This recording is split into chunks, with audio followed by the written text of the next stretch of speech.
Hello friends, welcome to my channel 2 point perspective tutorial for beginners. तो चलिए शुरू करते हैं। तो शुरू करने के लिए दोस्तों आपको देखिए क्या चाहिए होगा। पहले आप अपनी शीट पे इस तरीके से एक रेक्टेंगुलर पार्ट बना लीजिए, क्योंकि यहाँ पर हम जो सीन बनाने जा रहे हैं दोस्तों वो हमारा एक इंडोर सीन है, यानी कि जिसमें कि हम अभी तक तो जो कॉर्नर बनाते आए हैं वो आउटर कॉर्नर बनाते आए हैं, लेकिन इस बार ये एक रूम का कॉर्नर है। तो अगर आपको किसी रूम का कॉर्नर बनाना है दोस्तों तो उसको कैसे अटैम्प्ट करना है तो वो चीज़ हम बना रहे हैं। तो देखिए इस तरीके से आप अपना एक रेक्टेंगल बना लीजिए, क्योंकि इसमें जो आपके वैनिशिंग पॉइंट है दोस्तों वो आपका आउट ऑफ द शीट होता है, कभी भी वो शीट के अंदर नहीं होता है, क्योंकि शीट के अंदर होने से आप उस सीन को अच्छे से अटैम्प्ट नहीं कर पाएंगे। तो ये हमने एरिया वो ले लिया जो हमारी शीट है, और ये जो बाहर का एरिया रहेगा वो हमारा आउटर शीट का रहेगा। तो इस तरीके से हम यहाँ पर अपना हॉरिजॉन बना लेते हैं। ये हमने हाफ डिवाइड कर लिया है और अब ये बाहर की तरफ हमने वैनिशिंग पॉइंट लेने शुरू कर दिए हैं। अब इन वैनिशिंग पॉइंट से दोस्तों आप अपनी लाइनें कुछ इस तरीके से निकालने शुरू कर दीजिए। और मेरे बिगिनर दोस्तों के लिए मैं हमेशा ये बात कहूँगा दोस्तों कि आप जितनी भी लाइनें बनाएंगे, जितनी ज़्यादा से ज़्यादा बना सकते हैं बनाइए, क्योंकि आपके लिए बहुत ज़्यादा ये हेल्पफुल होंगी। क्योंकि आप जितनी ज़्यादा लाइनें बना लेंगे आपकी हेल्प उतनी ज़्यादा होगी कंपोजिशन को अच्छे से अटैम्प्ट करने में। तो ये देखिए लाइनें हमारी तैयार हैं। अब लाइनें तैयार होने के बाद हम इसमें मिडल पॉइंट ले लेंगे जितना कि कॉर्नर। अब कॉर्नर देखिए जितना छोटा बनाएंगे तो डिपेंड करता है, बड़ा बनाएंगे तो डिपेंड करता है। बड़ा बनाएंगे तो बिल्कुल यानी कि आप उस दीवार के कॉर्नर के बिल्कुल पास हैं, छोटा बनाएंगे तो दूर है। तो इस तरीके से हम अपनी पैरेलल लाइंस दोस्तों अटैम्प्ट कर लेते हैं। पैरेलल लाइंस वर्टिकल और पैरेलल लाइंस हॉरिजॉन्टल। तो ये लाइंस बना लेने के बाद आपके पास क्या आ जाएगा, एक पर्सपेक्टिव ग्राफ तैयार हो जाएगा, जिसमें कि आपकी अब लाइंस गड़बड़ होने के चांस बिल्कुल नहीं रहेंगे और आप इजीली और अच्छे से अपनी कॉम्पोजिशन को अटैम्प्ट कर पाएंगे। तो इस तरीके से दोस्तों आप अपनी लाइंस बना लीजिए। और लाइंस बना लेने के बाद अब यहाँ से मैंने देखिए कॉर्नर की लाइन बना लिया जो मेरे रूम का कॉर्नर रहेगा। सो ये कॉर्नर रहेगा, ये मैंने छोटा कॉर्नर बनाया है। अगर ये लेंथ मैं ज़्यादा बड़ी कर देता तो मेरे रूम का कॉर्नर में उतना ज़्यादा पास आ जाता। सो ये कॉर्नर छोटा बनाया है तो इसलिए हमारा रूम का कॉर्नर यानी कि हमें ज़्यादा नज़र आएगा। सो इस तरीके से अब आप जो है अटैम्प्ट करना शुरू कर दीजिए। अब ये देखिए किस तरीके से हम जो है लाइनों की हेल्प ले रहे हैं। Left side right vanishing point help कर रहा है और राइट साइड लेफ्ट वाला वैनिशिंग पॉइंट हेल्प कर रहा है। सो ऊपर की तरफ हम छत इस तरीके से बना लेते हैं दोस्तों। अब जो अंदर की लाइन से बस आपको उनको फॉलो करते हुए चलना है, कॉम्पोजिशन अपने आप जो है बनती हुई नजर आएगी। बस ध्यान रखना है बैलेंसिंग का, वर्टिकल लाइंस, हॉरिजॉन्टल लाइंस और डायगोनल लाइंस दोस्तों। सो अच्छे से आप अटैम्प्ट करिए। ये देखिए इस तरीके से आप चाहें तो फ्री हैंड भी काम कर सकते हैं और चाहें तो स्केल से भी, लेकिन जो मेरे बिगिनर दोस्त हैं पहले मैं उनसे कहूँगा कि आप स्टार्टिंग के 10 to 15 डेज यूज़ कर सकते हैं स्केल, लेकिन बाद में आप फ्री हैंड ही काम करना शुरू करिए। और ये जो हम वैनिशिंग पॉइंट से यहाँ लाइनें बना रहे हैं वो भी आप थोड़ी कम से कम बनाइएगा। अब इस तरीके से हम शेडिंग करके अपनी चीज़ों को हाईलाइट करना दोस्तों शुरू कर देंगे। छत बन गई है तो ऑफ कोर्स थोड़ी सी दिखनी चाहिए अलग से। ये देखिए इस तरीके से हमारी जो है शेड नज़र आएगी। अब यहाँ पर मैं एक टीवी बनाना शुरू कर रहा हूँ दोस्तों। टीवी के लिए सिंपल सी बात है, फोरशॉर्टनिंग को बिल्कुल नहीं भूलना है। यहाँ हमें एक कीबोर्ड चाहिए तो कीबोर्ड का पहले हम फ्रंट बना रहे हैं। तो फ्रंट के लिए लाइंस बिल्कुल वर्टिकल, जो स्लांट लाइंस होंगी साइड वाली वो हमें राइट साइड वाला वैनिशिंग पॉइंट प्रोवाइड कर रहा है। और ये देखिए वर्टिकल लाइंस हम अपने जो है बलबूते पे बनाएंगे कि हमें ध्यान रखना है कि हमने जो पैरेलल लाइंस बनाई है वर्टिकल, ये लाइंस उनके पैरेलल हो। अब जो हमारा पीछे का पार्ट हल्का सा दिखेगा तो वहाँ के लिए देखिए ये आपका लेफ्ट वाला वैनिशिंग पॉइंट काम आएगा और ये हमने लाइंस कंप्लीट कर दी। यहाँ पर मैं इसके स्पीकर्स बनाने की कोशिश कर रहा हूँ दोस्तों कि टीवी है तो उसके स्पीकर साइड में लगे हुए हैं, तो वो दिखाने की कोशिश है। उसके लिए भी हमें कीबोर्ड का ही ध्यान रखना है कि कीबोर्ड बनाना है। तो ये देखिए बनाना शुरू कर दीजिए। यानी कि दोस्तों देखिए ये बात तो तय है कि आप चाहे कोई भी शेप बना लीजिए, कुछ भी हो, आपको हमेशा बेसिक शेप्स की ज़रूरत हमेशा पड़ेगी, क्योंकि बेसिक शेप्स के बिना आपका काम नहीं चल सकता है। जो भी कंपोजिशन आप अटैम्प्ट कर रहे हैं ये ज़रूरी है कि आपको समझ में आए कि वो शेप आपसे क्या चाह रही है या वो शेप है क्या। शेप समझने के बाद ही आप जो अपना काम आगे बढ़ा सकते हैं। और लाइंस का दोस्तों ध्यान रखते हुए, क्योंकि देखिए पर्सपेक्टिव ही एक लौती ऐसी चीज़ है जो आपको हेल्प करेगी आपकी हर एक कंपोजिशन को बिल्कुल वेल बैलेंस्ड और बढ़िया बनाने में। अभी देखिए दीवार से थोड़ा सा हट करके हम जो है यहाँ पर अटैम्प्ट कर रहे हैं। यहाँ ये हमने नीचे कबर्ड रख दी है, टीवी के नीचे मान लीजिए सामान रखने के लिए, बुक्स रखने के लिए, न्यूज़पेपर रखने के लिए, रिमोट रखने के लिए, तो ये सब चीज़ें।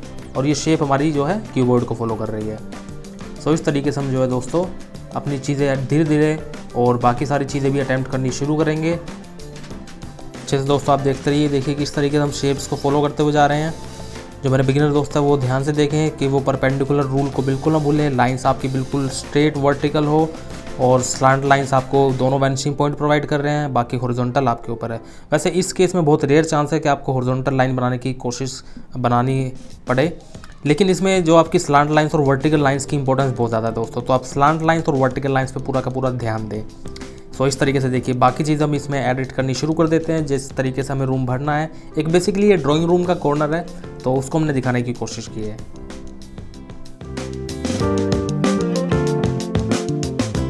उसके बाद दोस्तों देखिए, यहाँ पर हमें सोफ़ा दिखाना है, तो सोफ़े के लिए सबसे पहले चीज़ क्या है, क्यूबॉइड। तो पहले हम उसका एक बेसिक स्ट्रक्चर तैयार कर लेते हैं, और बेसिक स्ट्रक्चर तैयार कर लेने के बाद फिर हम उसमें जो एडिटिंग करनी शुरू कर देंगे कि हमें उसे किस तरीके की शेप देनी है, ज़्यादा राउंड देनी है या फ्लैट देनी है। वैसे कोशिश मैं दोस्तों ये कर रहा हूँ कि आपको समझाने के लिए बेसिक्स और सिंपल शेप ही यूज़ करूँ, ताकि आपको अच्छे से वो चीज़ समझ में भी आए। सो इस तरीके से देखिए, आप पहले बेसिक शेप अटैम्प्ट करिए, और बेसिक शेप अटैम्प्ट करने के बाद फिर उसमें धीरे धीरे हम चेंजेस करने शुरू करेंगे। हो सकता है कि हमें लेंथ बढ़ानी पड़ जाए या विथ उसकी चौड़ाई बढ़ानी पड़ जाए। अब मैं यहाँ कुछ लाइनें दोस्तों ऐड कर रहा हूँ, ताकि मेरी जो है थोड़ी सी और हेल्प हो जाए अगर मुझे यहाँ कुछ बनाना पड़े। वैसे तो यहाँ हम जो है बनाएंगे अपनी टेबल बनाएंगे, या नीचे का कारपेट हम दिखा देंगे। सो इस तरीके से हमने लाइन्स बना ली है, और इसको रेक्टेंगल को हम थोड़ा सा और ज़्यादा एक्सटेंड कर देते हैं। मुझे लग रहा है कि ये थोड़ी सी चौड़ाई कम रहेगी सोफ़े के लिए। सो इस तरीके से आगे बढ़ा लेने के बाद अब इसके साइड एजेस पे काम करना शुरू कर देंगे।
दोस्तों ऑलमोस्ट हमारी कंपोजिशन फिल हो चुकी है, दीवारें हमने अच्छे से भर दी हैं।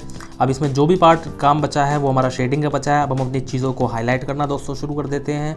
डार्क टू लाइट शेड बहुत ज़्यादा ज़रूरी है, सिर्फ एक ही टाइप की शेड कभी ना करें, क्योंकि ग्रे स्केल यानी कि shade from dark to light और shade from light to dark, हमेशा यही चीज़ ही आपकी चीज़ों को एनहेंस करती है, कंपोजिशन को और ज़्यादा अट्रैक्टिव बनाती है। फिर चाहे वो कुछ भी हो, लैंडस्केप हो, सिटीस्केप हो, सी स्केप हो, या फिर आप स्टिल लाइफ बना रहे हैं, पोर्ट्रेट बना रहे हैं, तो आपकी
सब्सक्राइब करना बिल्कुल ना भूलें। Thank you so much.